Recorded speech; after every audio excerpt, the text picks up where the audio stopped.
Olá, seja bem-vindo a mais um programa Hora do Especialista. Meu nome é Cláudio Calac, sou presidente do consórcio Intersul e empresário de transporte na cidade do Rio de Janeiro. Hoje a gente vai conversar com a professora Priscila Gripo Soares, professora de Cultura Organizacional e Gestão de Mudança na Fundação Dom Cabral. Professora, obrigado pela sua presença. Um prazer estar aqui com vocês. A primeira pergunta que a gente tem, que é básica, é o que é cultura organizacional?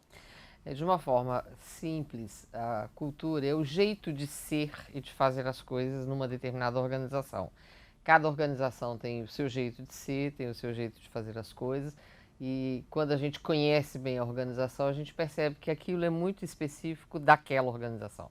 Se a gente vai a vários bancos, você vê um jeito diferente de cada banco nos atender. Se você vai a lojas, você vê jeitos diferentes. Então, essa característica de cada organização, que faz com que ela seja diferente das outras, é o que a gente chama de cultura organizacional. Dentro de uma empresa, quem é o responsável por propagar e cultivar essa cultura organizacional? Um dos principais autores de cultura diz que cultura e liderança são faces da mesma moeda. Então, o principal responsável é o líder.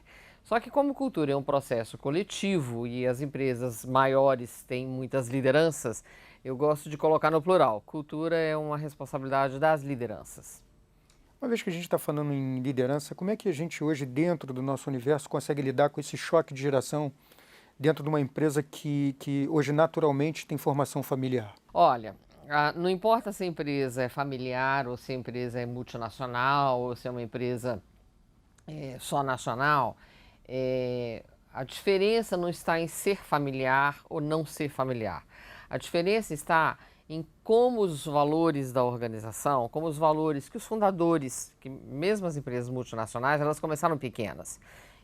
Então, a marca do fundador costuma às vezes ser muito forte. Mas a maneira como os valores que foram vivenciados desde o início da fundação vão sendo repetidos, preservados e vão estabelecendo o jeito de operar. Então, este conflito de gerações é muitas vezes um conflito entre modos de enxergar os valores e o jeito de operar. Agora, o mesmo valor ele pode ser operado de forma diferente. Então, você pode ter, por exemplo, um exemplo que eu acho fácil, o valor transparência. Muitas empresas têm, inclusive no quadro da parede, que ela quer ser uma empresa transparente. Este valor, para algumas pessoas, ele tem um sentido que é o de clareza, de honestidade nas comunicações, de não ter agenda oculta.